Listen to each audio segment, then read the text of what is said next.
네, 여러분 안녕하십니까? 목요일 저녁 여러분 힘차게 다시 만나 뵙겠습니다. 이 날이 갑자기 추워져서 저도 조금 목이 좀 칼칼하고 또 몸이 약간 좀 으슬으슬합니다. 그래서 제가 평소에 입고 다니는 대로 롱 패딩 입고 여러분 만나 뵙습니다. 양해해 주시기 바랍니다. 김어준이가 TBS에서 연말에 하차한다는 소식 들어와 있습니다. 제가 논평할 필요가 있겠습니까?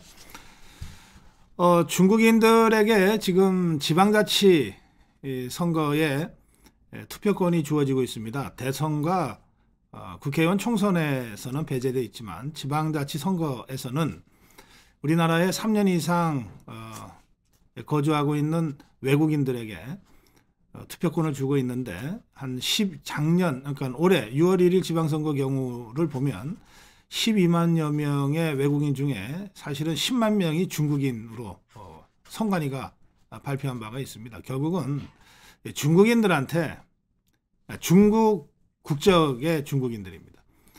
중국인들에는 조선족도 있고 한족이 대부분입니다만 어쨌든 국적은 중국인입니다. 이들에게 10만 명 가까운 이 중국인들한테 투표권을 줬습니다. 그 과정에서 수많은 의혹들이 제기된 바가 있죠. 법무부가 상호주의 원칙에 입각해서 중국인들의 투표권, 외국인 3년 이상 거주하는 외국인들에 대한 투표권, 실질적으로는 10만 중국인에 대한 투표권을 배제하는 법 개정을 검토하고 있다는 소식을 제가 전해드렸는데 이거 좌파들 입장에서는 10만 표 날아가는 소리로 들렸던 모양입니다. 저는 사실 이 10만 명의 중국인들이 전부 다 문재인, 이재명, 더불어민주당 좌파들을 찍었을 거라고는 생각하지 않습니다만 그런데 이 자들이 펄쩍 뛰는 거 보니까 이 10만 중국인 표가 이 좌파들한테는 굉장히 뼈가 아픈 모양입니다. 그래서 이 좌파들이 그 좌파 커뮤니티에다가 글을 올리고 있는데 그 글 중에는 이를테면 이런 글도 있습니다. 영주권자들에게 지방선거 투표권을 부여하는 상당수 국가에서 상호주의를 안 따지고 있다. 전부는 아니라는 뜻이네요. 상호주의는 국제관계에 있어서의 기본입니다. 중국이 우리 국민들에게 투표권을 안 주는데 왜 우리가 중국인들한테 투표권을 줍니까? 다른 나라가 설사 그렇다 하더라도 상호주의 원칙을 세우는 것이 정의죠. 어쨌든 이 좌파들한테는 확실한 자기 표라고 생각했던 10만 중국 표 날아가는 것이 아마 뼈 아픈 모양입니다. 자, 오늘 여러분들 좋아하시는 여의도 뒷담화가 있는 날입니다. 지석규 센터장 그리고 이정근 실장이 진행하겠습니다. 그 전에 제가 7곡지의 촌철살인을 준비했는데요. 먼저 촌철살인 좀 압축적으로 빨리빨리 전해드리고 뒷담화로 들어가겠습니다. 바로 시작합니다.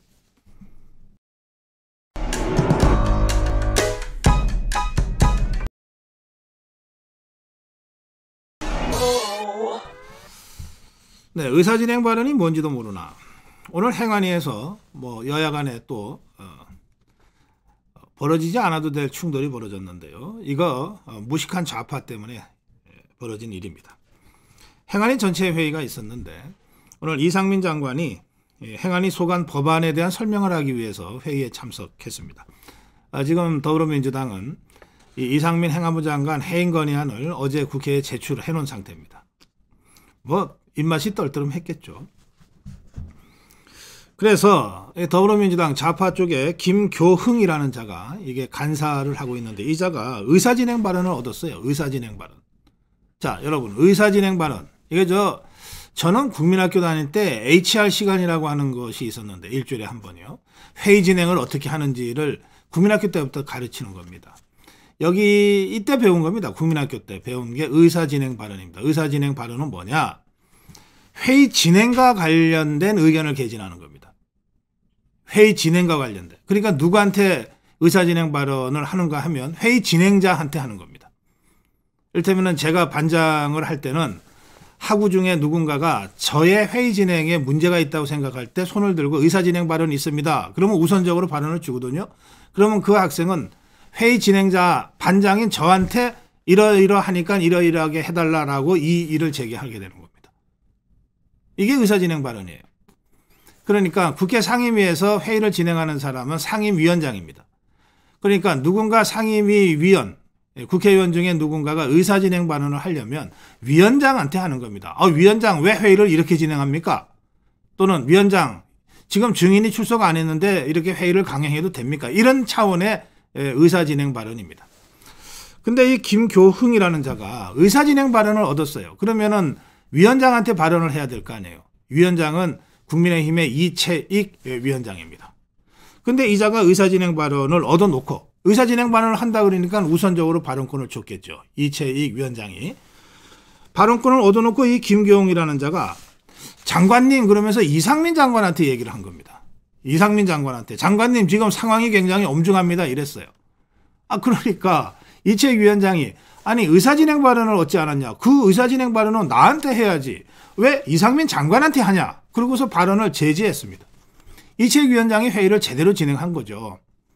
그러자 아니 김교흥 의원 의사진행 발언을 하겠다고 발언권을 얻지 않았냐. 그럼 의사진행 발언은 나한테 하라. 이렇게 제지를 했어요. 그러자 김교흥이가 갑자기 그렇다면 신상 발언을 하겠습니다 이랬어요. 의사진행 발언과 신상 발언은 완전히 다른 겁니다. 신상 발언은 자기가 뭐 의원직을 사퇴하겠다든지 뭐 이런 거 할 때나 하는 발언이에요. 의사진행 발언을 신청해 놓고서는 편법으로 이상민 행안부 장관한테 공격을 해대려고 하다가 이채익 위원장이 의사진행 발언이 아니지 않냐 그것은 하고 제지하니까 그러면 신상 발언하겠다. 신상 발언은 위원장 허가 안 받아도 됩니까? 저는 말이죠. 가끔씩 이 좌파들 하는 짓거리를 보면 이게 정말 국민학교도 좀 좋은 데를 나와야 되겠다. 그런 생각이 들어요. 그러자 이채익 위원장이 아니 신상 발언을 하겠다고 또 그런 식으로 하면 그러면 여당에서 가만히 있냐? 야당한테만 기회를 주냐? 나도 하겠다고 여당 의원이 나설 텐데 이러면 회의가 정상적으로 진행이 안 되지 않냐? 발언 기회 줄 수 없다. 이랬어요. 그렇게 하자 뭐 좌파들이 벌떼같이 일어나서 왜 발언 기회를 안 주냐 그러면서 이채익 위원장한테 항의를 했어요. 국민의힘 의원들이 가만히 있습니까? 의사 진행을 왜 자꾸 방해하냐? 조용히 좀 해. 이렇게 소란이 이제 계속되니까 이채익 위원장이 정회를 선포했습니다. 이런 상태로는 회의를 진행할 수 없으니까 정회를 선포했어요. 그러자 일단 회의가 끝났습니다. 그런데도 이 김교흥이라는 자가 그러니까 회의가 끝났으니까 이상민 장관이 거기 앉아있을 필요가 없잖아요. 그러니까 회의장을 나가는 거예요. 자연스럽게 나가는 겁니다. 회의가 끝났으니까 나갈 수밖에요. 그러니까 나가는 이상민 장관을 향해서 마이크도 꺼졌는데 뭐라고 자꾸 뭐 말로 큰 소리로 떠들려고 하니까 국민의힘의 간사의원이 있거든요. 이만희 의원입니다. 이만희 의원이 회의가 끝났다. 회의가 끝났는데 왜 나가는 사람한테 자꾸 그러냐 라고 제지를 했어요. 그러자 뭐 제가 듣도 보도 못한 자인데 이성만이라고 또 국회의원이 있나 봐요. 좌파 중에. 이 자가 갑자기 끝나고 말도 못해. 여기가 당신들 방이야. 어쩌고저쩌고 소란을 핀 거예요. 그러니까 이만희 간사가 도대체 어디서 배워먹은 버릇이야? 왜 그딴 식으로 해? 라고 야단을 쳤고 그러자 이성만이가 야 회의 끝나고 얘기도 못하냐? 제가 다시 한번 이건 뭐 진지하게 논평할 얘기는 아닙니다. 국민학교는 좋은 데를 나오자. 네, 다음 가겠습니다.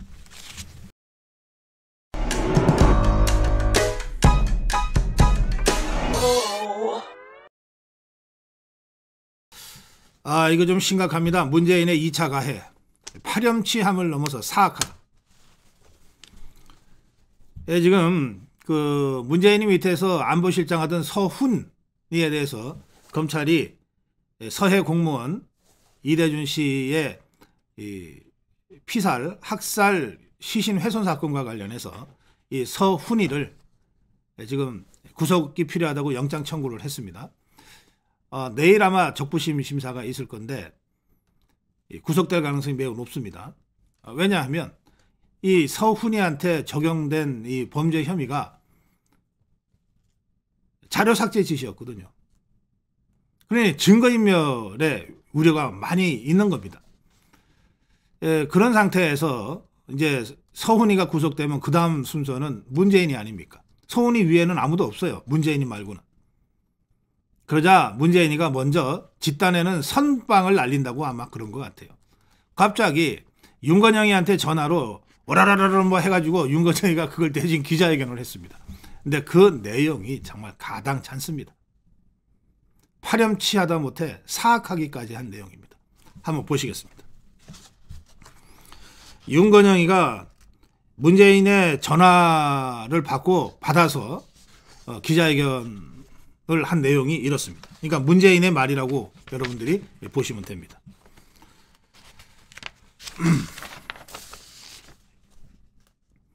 서해 사건은 문재인의 얘기입니다. 서해 사건은 당시 대통령이 자기죠. 문재인이죠. 국방부, 해경, 국정원 등의 보고를 직접 듣고 그 보고를 최종 승인한 것이다. 내가 직접 보고를 듣고 내가 직접 월북으로 추정된다고 국민한테 알려라라고 지시했다는 거예요. 그러면서 내가 특수정보까지 직접 살펴보고 나서 안보부처의 판단을 수용했다. 그러니 죄가 있으면 내가 지은 것이니까 날 잡아가라. 뭐 이런 얘기입니다. 그러면서 문재인이가 뭐라 그랬냐 하면 정권이 바뀌자 대통령한테 보고되고 언론에 공포되었던 부처의 판단이 번복되었다. 통일부 국방부 쪽 얘기입니다. 또 국정원의 얘기죠. 판단의 근거가 된 정보와 정황은 달라진 것이 전혀 없는데 결론만 정반대가 되었다. 그러려면 이 정반대 결론을 주장하려면 피해자가 이대준 씨죠. 북한 해역으로 가게 된 월북이 아니라 다른 가능성이 설득력 있게 제시되어야 한다. 다른 가능성은 제시하지 못하면서 그저 당시 발표가 조작되었다는 비난만 할 뿐 아니냐. 이렇게 주장했습니다. 문재인의 이 주장에는 참으로 뻔뻔함과 가증스러움이 그대로 담겨 있습니다. 한번 보십시오. 지가 직접 보고받고 언론을 통해서 발표했다. 그런데 정보와 정황은 달라진 것이 전혀 없는데 왜 달라진 게 없어? 자료를 왜 삭제했어? 정보에서 자료 삭제하면은 그 정보가 달라질 수밖에 없지. 문재인 월북 정황 발표할 때 이러이러한 자료를 몇 개를 삭제했다고 발표하는 거야? 거짓말했잖아 국민들한테.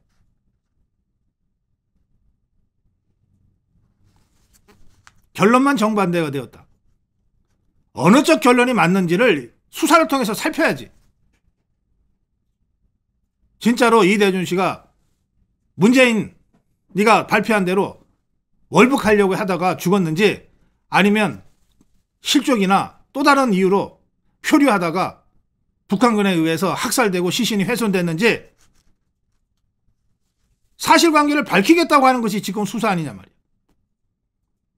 그런데 그 수사 과정에서 정보가 무단 삭제됐다고 하는 것이 확인이 됐는데 그 정보를 왜 삭제해? 또 이대준 씨의 유족들이 정보 공개 요청했잖아. 행정소송했잖아. 법원에서 정보 공개하라 그랬잖아. 군사기밀 빼놓고. 왜 그거 항소까지 하면서 결국은 지금 대통령 기록물실에 봉인하고 있냐고. 직접 보고받고 최종적으로 언론 발표까지 했다면 왜 그 자료를 감추냐고. 유족들한테는 왜 거짓말했냐고. 최선을 다하겠다고.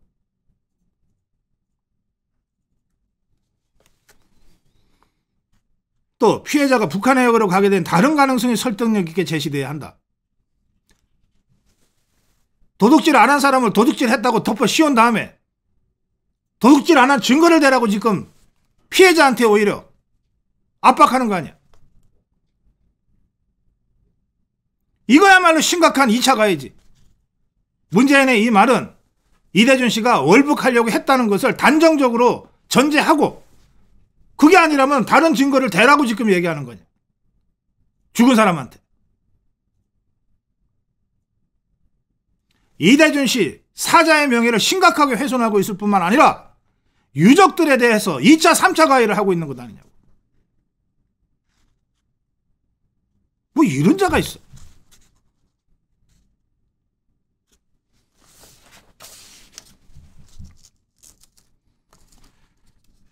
민주당에서는 문재인의 이 입장문 발표를 보고 문재인이가 정면 돌파를 선언했다. 정면 돌파를 선택했다. 제가 이 대목 보면서 이런 생각이 들었어요. 그 멧돼지나 곰 잡을 때 약을 좀 올려놓으면 이것들이 머리가 깨질 때까지 바위에다가 그냥 대가리를 쳐박는다는 것 아닙니까? 정면 돌파는 무슨 얼어 죽을. 사실이라는 이 금강석에 문재인이 이 머리 쳐박고 있는 거지.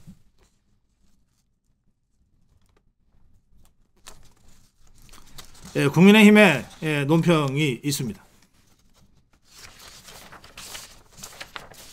양금희 대변인, 문재인은 사과는커녕 유족과 국민이 듣고 싶고 알아야 할 진실에 대해서는 침묵하고 서훈의 영장실질심사 하루 전에 도를 넘지 말라고 협박을 했다. 문재인은 유가족의 눈물 어린 절규에 먼저 답했어야 했다. 직접 챙기겠다고 했던 피격 공무원 아들과의 약속을 지키지 않은 것에 대한 사과가 먼저 있었어야 했다. 또 우리 국민이 북한군에 의해 살해되고 시신이 불태워지는 동안 대한민국 대통령이라는 자가 어디서 무엇을 했는지, 왜 그를 살릴 노력을 하나도 안 했는지 국민께 진실을 지금이라도 말해라. 김미애 원내대변인, 국민의 생명과 안전을 책임졌던 전직 대통령의 발언이라고는 믿어지지 않는다. 국민이 북한으로 넘어갔는데 명백한 증거도 없이 자진월북으로 판단했다는 문재인의 자백이다. 문재인은 서훈 등의 자존심을 짓밟는다고 주장하면서 돌아가신 서해 공무원과 그 유가족들에게 2차 가해, 3차 가해까지 했다. 문재인의 오늘 입장문으로 서해 공무원 피살 사건에 대한 철저한 진상규명이 정말로 필요하다는 사실만 더 부각됐다. 한번 해보자는 것인데 한번 제대로 해보자. 문재인, 도망가지 마라. 다음으로 가겠습니다.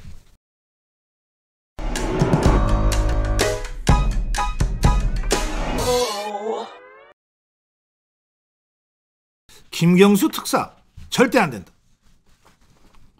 연말이 다가오면서 윤석열 대통령의 특별사면 얘기가 여권에서 조금씩 흘러나오고 있는데,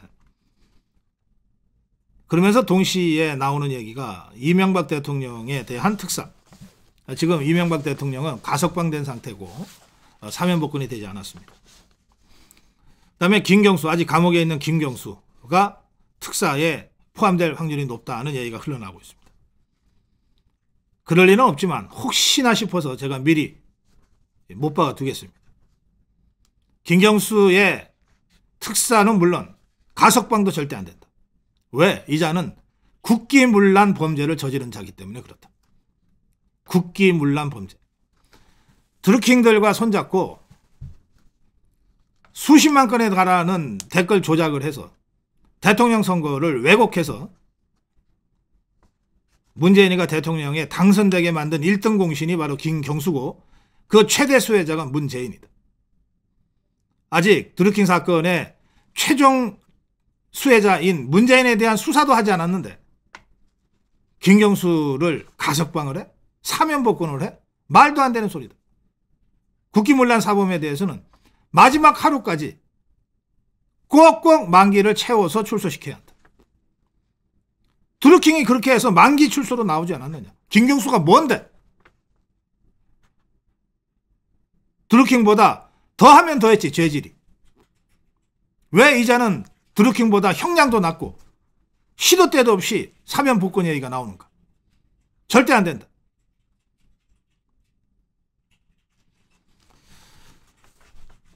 이 기사에는 뭐 김경수가 나오면 부산 경남 PK 쪽에 구심점이 생겨서 뭐 선거 구도가 요동칠 거라고 하는 분석도 따라 나오는데 그거 참 웃기는 소리. 그런 허접한 자가 나온다 한들 PK 민심을 뭘로 보고 김경수 하나 때문에 선거 구도가 흔들린다는 식의 분석 기사를 먼저 내는가. 이래 놓고 김경수 국기문란 사범은 안 된다고 사면복권에서 제외하면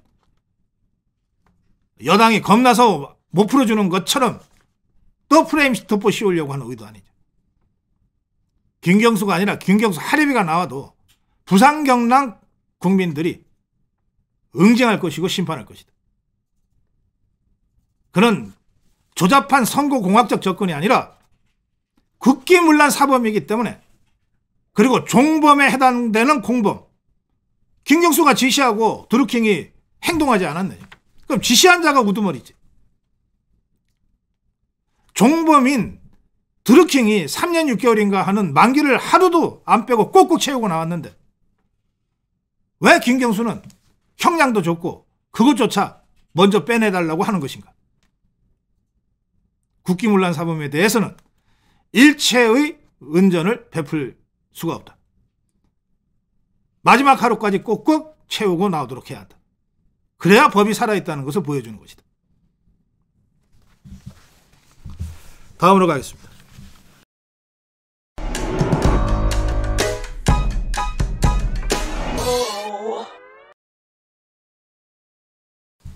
박근혜 대통령 경호 인력 증원 소식이 있습니다. 이건 이제 행안부가 대통령 경호처와 그 소속기관 직제 일부 개정안을 국회에 제출해서 알려진 사실인데요. 뭐 내용은 간단합니다. 박근혜 대통령이 대통령으로 있다가 갑자기 탄핵당해서 끌려 내려와서 감옥에 가는 바람에 경호의 필요를 현실적으로 구현할 수가 없었어요. 그런데 이제 박근혜 대통령이 사면 복권됐습니다. 그러니까 전직 대통령 예우를 해야 되는 겁니다. 그러니까 전직 대통령의 예우에 따라 문재인에게 붙여놓은 경호 요원만큼 박근혜 대통령한테도 경호 요원을 배치해야 되는 거죠. 그렇게 하려다 보면 인력을 충원해야 되고 그것은 법이 없으면 안 되니까 대통령령 입법 개정안을 행안부가 발의한 겁니다. 이 발의안에 따르면, 이 개정령안에 따르면 경호에 필요한 인력은 27명이고 예전에는 의경들이 했던 방호, 그 주변 외곽 경호를 방호라 그러는데 이 방호 인력은 한 20명 정도입니다. 그러니까 합쳐서 47명입니다. 여기에 대통령 경호처에 근무하는 공무원 정원 1명을 인사혁신처 소속 공무원으로 충원해서 대통령 경호처와 이 정부가 유기적으로 협조하면서 경호를 할 수 있도록 하기 위한 이런 부분도 들어가 있습니다. 대통령 경호처는 박근혜 대통령 경우에 탄핵이라는 특수성 때문에 뒤늦게 경호 인력을 늘리게 됐다고 설명했습니다. 이제 박근혜 대통령, 윤석열 대통령이 박근혜 대통령의 명예를 회복하는 데 최선을 다하겠다고 얘기한 바 있습니다. 이런 전직 대통령에 맞는 이 경호 인력을 법령을 고쳐서, 개정령을 고쳐서 배치하고 하는 이 모든 과정이 다 박근혜 대통령의 명예 회복의 한 과정이다. 이렇게 저는 이해합니다. 다음으로 가겠습니다.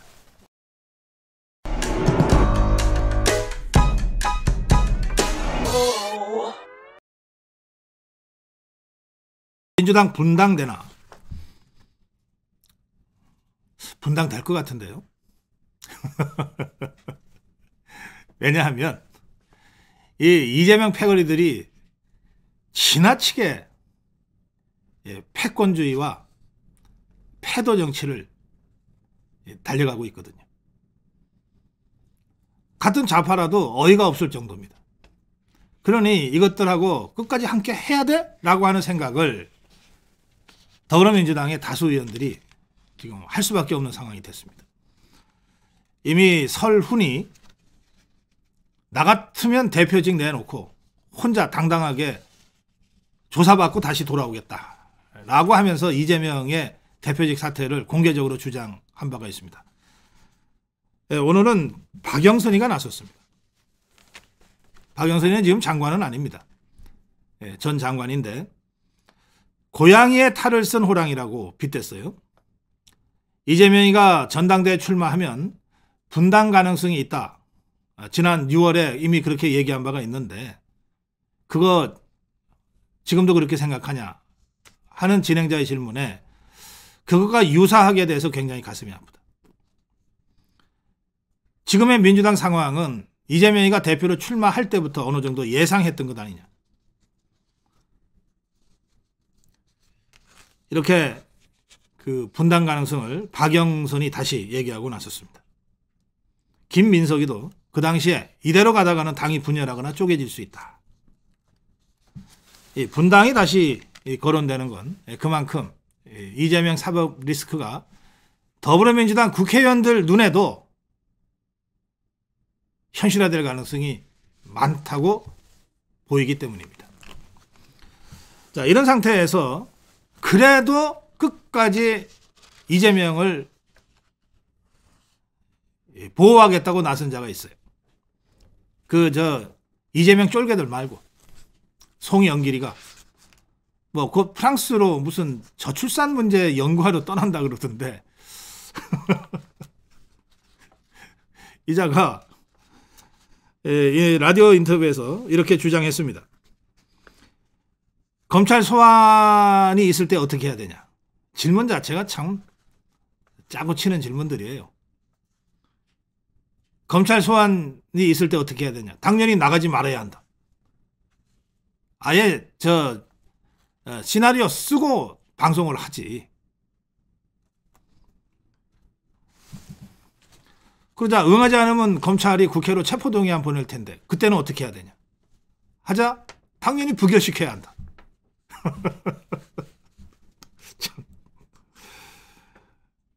그러면서 그렇게 되면 방탄국회라는 비판이 나올 텐데 하자 송영길이가 이렇게 얘기합니다. 아니 방탄 맞다. 그러라고 방탄복 입는 거다.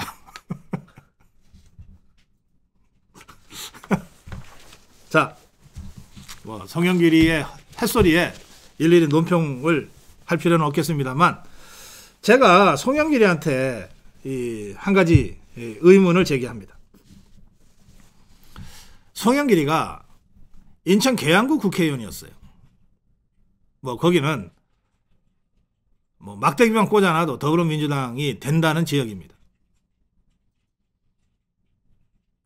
그 좋은 지역구를 왜 이자는 내던졌을까?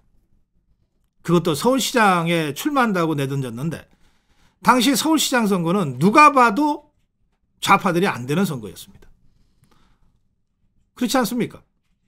오죽했으면 경쟁력, 그 정도 경쟁력 갖고는 안 되니까 경선하자고 해서 더불어민주당 내에서 엎치락 뒤치락까지 있었습니까? 그러니까 결국 송영길이가 경선을 거쳐서 서울시장으로 나왔다가 참패하고 말았는데 빤히 보이는 거 아닙니까? 이게 정치 한두해 한 정치 초년병입니까? 송영길이가? 정치를 20년 이상 한 노련한 정치꾼이에요. 이자가 가만히 있으면 당대표까지 했겠다. 계양구에 누가 얼씬이나 합니까? 그냥 가만히 있으면 5선 6선 되는 거예요. 근데 이자가 왜 여기를 버리고 질 것이 뻔한 서울시장 선거에 출마를 했을까? 그리고 그 자리에 이재명이를 갖다 박아서 방탄복을 입혀줬을까? 지금 송영길이가 아, 그 방탄복 입고 방탄하라고 방탄복 입은 거다. 이렇게까지 주장하고 있잖아요. 도대체 이재명이하고 송영길이는 무슨 관계길래 정치인들한테는 생명보다도 더 아까운 자기 지역구를 질줄 뻔히 보이는 서울시장 출마를 명분으로 해서 자기 지역구를 이재명이한테 넘겨줬을까? 이게 제가 지금도 풀리지 않는 의문이에요. 이런 정말 황당한 결정을 국회의원이 했던 적이 없거든요. 정치인들이 이런 결정한 적이 없어요. 도대체 이재명이하고 송영길이는 무슨 관계일까? 이것들이 밤에 만나서 무슨 짓을 했는지 모르겠다. 무슨 미략이 있었는지, 물밑으로 무슨 거래가 있었는지. 아마도 당분간 그런 거래가 있었다 하더라도 당분간 그 거래가 밝혀지지는 않겠지만 만약에 그런 더러운 거래나 미략이 있었다면 언젠가는 밝혀지게 되어 있습니다. 그렇지 않고서야 이 송영길이의 선택을 이해할 수 없는 거예요. 상식적으로. 적어도 40년 정치 평론한 제 입장에서는 이런 일을 본 적이 없어요. 이렇게 바보 같은 짓을 하는 정치인을 전 본 적이 없습니다. 그래서 제가 참으로 이상하다, 이해할 수 없다, 제 의문을 제기합니다. 이재명과 송영길 사이에는 도대체 무슨 일이 있었는가? 언젠가 그 의문이 풀릴 날이 올 겁니다. 자, 다음으로 가겠습니다.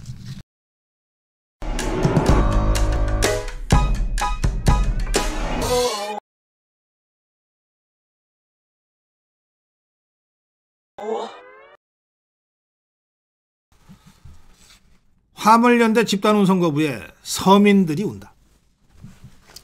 제가 이 기사를 보면서 제가 지난번에 영등포 그 쪽방천에서 김장 봉사를 하고 왔는데요. 그 영상은 제가 아직 여러분께 공개하지 않고 있습니다.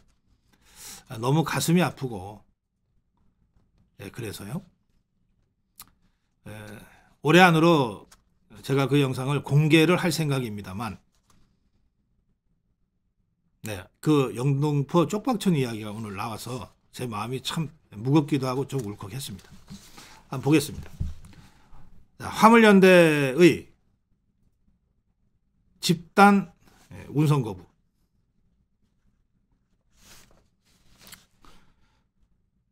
요즘 체감온도가 영하 15도까지 곤두박질 치지 않습니까? 저도 지금 그래서 롱패딩 입고 지금 방송을 합니다. 몸이 좀 으슬으슬해서. 영하 15도까지 곤두박질 친 오늘 아침 영등포 쪽방촌을 한국경제 기자가 취재를 했습니다. 나이 지긋하신 어르신 몇 분이 20리터짜리 난방용 등유를 집안으로 옮기느라 분주히 골목을 오가고 있었답니다. 그 중에 한 분 80세의 이화경 씨는 지원센터에 등유 공급이 미뤄져서 당장 내일부터 냉골방에서 자야 하는 건 아닌지 걱정된다고 한숨을 내쉬었다고 합니다. 가봤던 저는 이분들의 방이 어떤지 제가 알아요. 또 다른 주민은 화물연대 사태 통해 등유를 구하느라 한참을 돌아다녔다. 등유는요, 그 석유 난로도 아닙니다. 등유 있잖아요. 골로라고 하는 거. 거기 쓰는 겁니다. 그걸 못 구해서 한참을 돌아다녔다는 거예요.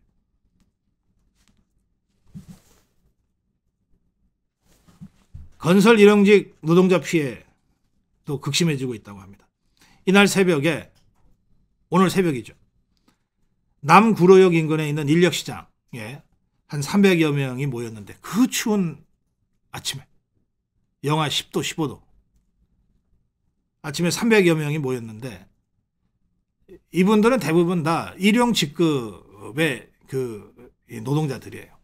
그러니까 하루 벌어 하루 먹고 사는 거고 운 좋으면 하루 일자리 찾는 거고 운 없으면 그마저도 못 찾아서 다시 집에 돌아가야 되는 분들인데 절반이 일자리를 찾지 못해 집에 돌아갔다는 겁니다. 300명 중에 150명이 오늘 벌이가 없은 겁니다. 없는 거예요. 왜 이러냐? 시멘트 운송에 차질이 생겨서 건설 현장이 멈춰버렸기 때문에.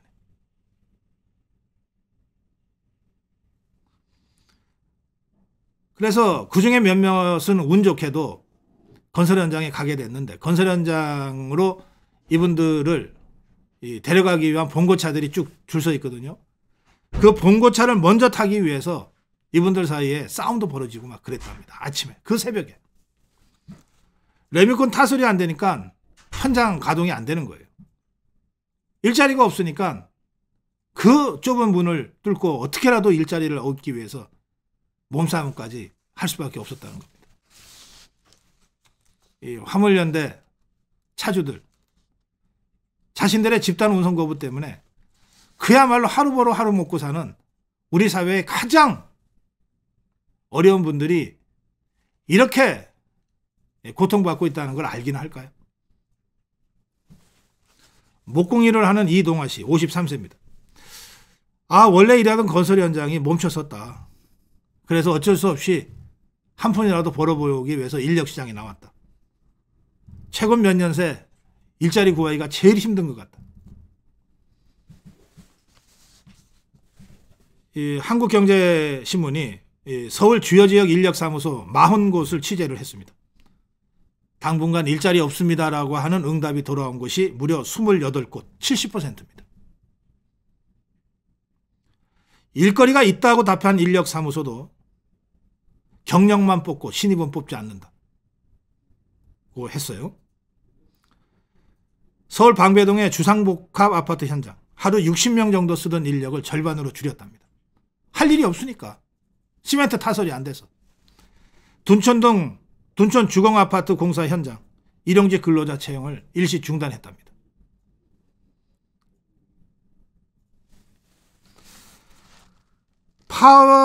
이 화물연대의 집단 운송 거부가 오래 가면 결국 등 터지는 것은 서민들이에요. 축산 농가로도 이 불똥이 튀고 있는데요. 화물연대 조합원들이 주요 거점에서 운송을 막아서 사료 공급이 끊겼기 때문입니다. 전북 군산에 있는 A 양계장, 닭 10만 마리 규모의 A 양계장이요. 딱 하루 남은 사료를 모두 소진했다는 거예요. 왜 이렇게 준비성이 없어? 그거 아닙니다. 사료를 많이 쌓아놓으면 부패할 수 있기 때문에 열흘치 정도만 쌓아놓고 운영을 합니다. 근데 지금 화물연대가 집단 운송 거부하면서 8일째 아닙니까? 이제 딱 하루치 남은 거예요.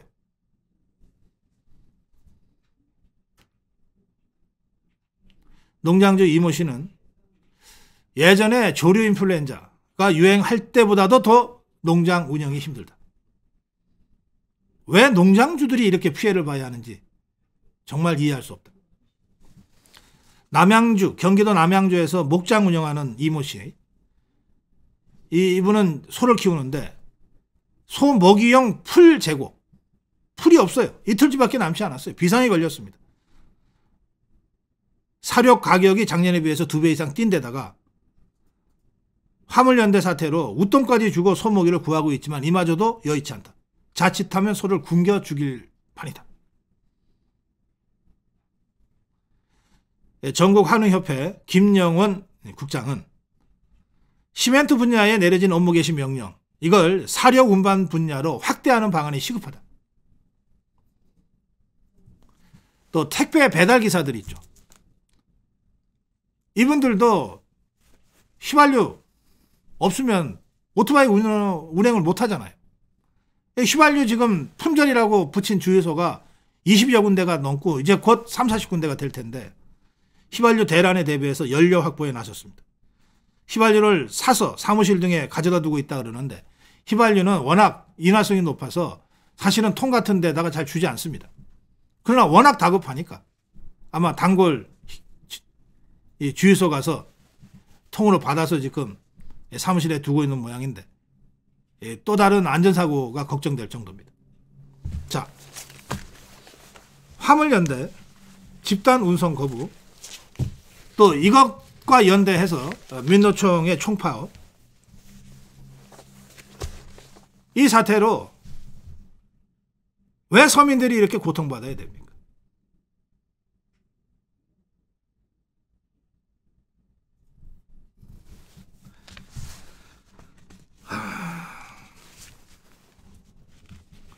정부가 이번만은 정말 법과 원칙을 엄격하게 세워서 다시는 이런 불법 행동들이 아예 발을 붙이지 못하도록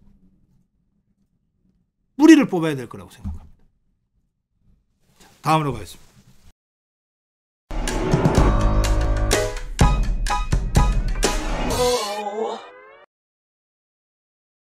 좌파의 공격 타겟이 된 원희룡. 고용부 장관, 이정식 고용부 장관이 오늘 국회에서 좌파들의 질문 공세에 이렇게 답했습니다. 좌파들은 화물연대 사태가 노조법상 파업인가 아닌가 계속해서 파업이라고 몰고 가고 싶은 거예요. 이정식 고용노동부 장관은 노조법상 파업이라고 보기 어렵다. 집단 운송 거부로 봐야 한다. 노동자가 아닌데 어떻게 파업이라고 할 수 있냐 이겁니다. 따라서 노동자가 아니니까 파업이 아니고 노동자가 아니니까 노조법에 의해서 불법, 합법을 판단할 수도 없다. 노조법에 의한 불법이 아니다. 다른 법의 규율을 받을 수 있다.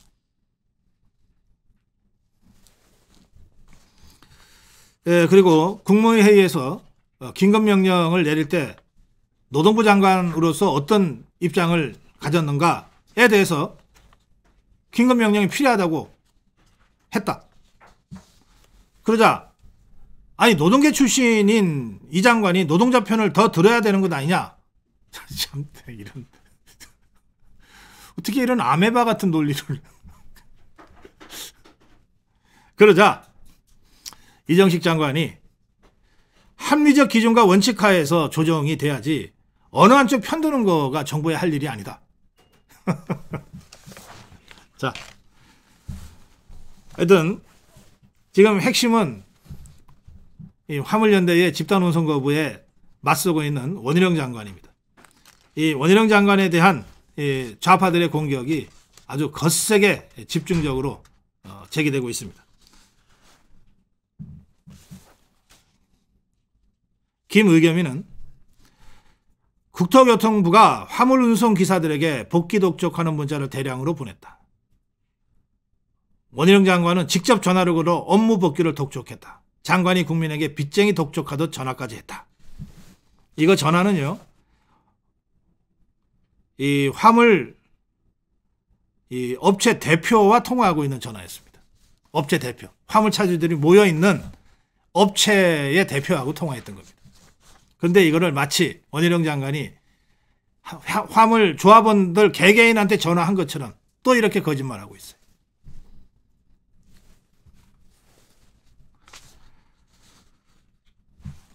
이 업무 개시 명령서는 당사자에게 우편으로 전달되는 게 원칙이어서 일단 등기로 전달을 시도하고 있습니다. 그런데 등기가 전달되지 못하고 수치인 불명으로 돌아올 수 있잖아요. 그러면 한 번 더 보낸다는 겁니다. 2차례까지는 등기로 보내겠다는 건데 한 번 갔다가 돌아오는데 5일, 두 번째 보내서 또 돌아오는데 5일, 10일 정도는 연락을 계속 해야만 되는 거예요. 그래놓고도 안 되면 이제 다른 조치가 나오겠죠. 김의겸에 이어서 한민수라는 대변인도 있는데 이것도 더불어민주당 대변인인가 봐요. 어떻게 더불어민주당은 대변한다는 자들을 왜 이런 자들을 썼나 모르겠네. 한민수의 말은 이렇습니다. 원희룡 장관이 반드시 응당한 대가를 치르도록 하겠다는 협박성 발언을 쏟아내며 노동계와 대치하고 있다. 오늘 하루만 해도 3개나 되는 민주노총 비난글을 자신의 페이스북에 올렸다. 화물연대 총파업이 민주노총과의 대리전인가? 물류 대란을 막으라고 했더니 더욱 부채질한 꼴이 아닐 수 없다 그랬는데 원희룡 장관을 비난하는 와중에 부지불식간의 속내를 드러내고 말았어요. 한민수. 화물연대의 집단운송 거부, 민노총의 대리전이지. 맞잖아요. 그러니 원희룡 장관이 비록 주무부처인 고용노동부 장관은 아니지만 화물연대의 집단운송 거부와 투쟁을 하다 보니까 맞서다 보니까 그 배후에 있는 민노총과 직접 싸우지 않을 수 없게 돼버린 것 아니에요. 맞지? 대리전 지금 벌이고 있는 거지. 그러면서 이 한민수이자 원희룡 장관은 일개 유튜버가 아니다. 아니 이것들은 말이에요. 내가 참 이 사람을 이것들 해서 제가 가급적이면 그런 표현을 안 쓰려고 하는데 이 사람 같지가 않아서 왜 뻑하면 유튜브를 들고 나와? 유튜브가 그렇게 겁이 나?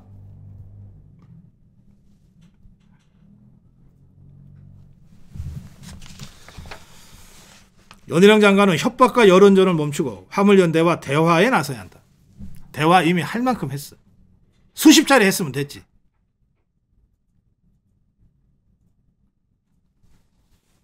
원희룡 장관은 화물연대가 무기한 전면 집단 운송 거부에 들어갔다. 정당한 사유 없는 집단 운송 거부가 계속되면 업무 개시 명령을 발동하겠다는 예고를 먼저 하고 반드시 응당한 대가를 치르도록 하겠다. 그러면서 1일 어제입니다. 네, 오늘입니다. 오늘. 그 포스코 지회, 민노총 금속노조, 제일 세다고 하는 금속노조에 소속해 있던 포스코 지회가 민노총 금속노조를 탈퇴한 소식을 전하면서 민폐노총 손절인 민심이다. 이랬잖아요. 이제 그거를 이제 막 비난을 했어요. 그래서 제가 김의겸이나 한민수, 원희룡 장관을 직접 비난하고 나선 이자들한테 내가 딱 한마디만 하겠어요. 원희룡 장관은 1982년에 전국 수석을 하고 서울대 법대 수석으로 입학을 한 사람인데 대학 다니면서 민주화운동과 노동운동에 참여해서 서울법대 나온 사람이 사시공부는 아예 하지도 않고 노동운동을 하다가 뜻한 바 있어 사시공부를 해서 검사가 된 사람이에요. 김의겸이나 한민수, 과연 원희룡 장관만큼 제대로 노동 현장에 들어가서 노동자들의 권익보호를 위해서 단 며칠이라도 일을 해봤는지 모르겠어.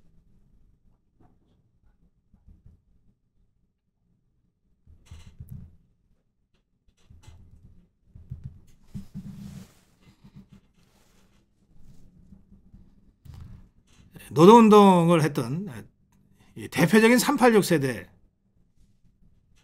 이 원희룡 장관한테 이런 식으로 비난을 퍼부을 자격이 과연 지금의 386, 586 정치인들 김의겸이나 한민수 따위가 과연 그럴 자격이 있는가?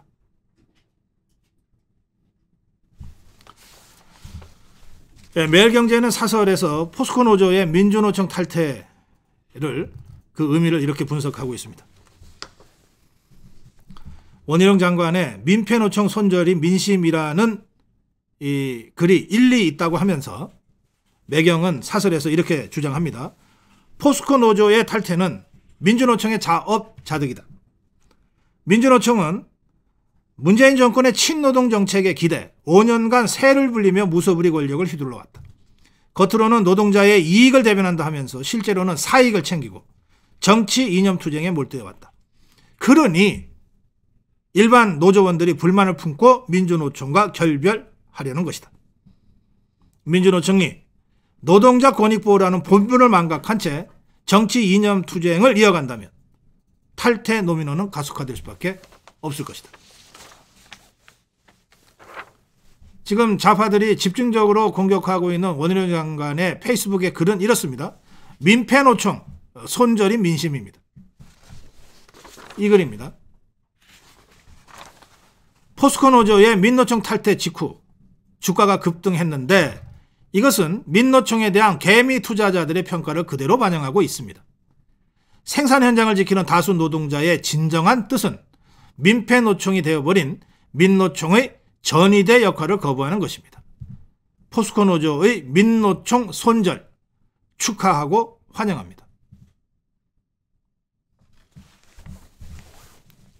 촌철살인이었습니다.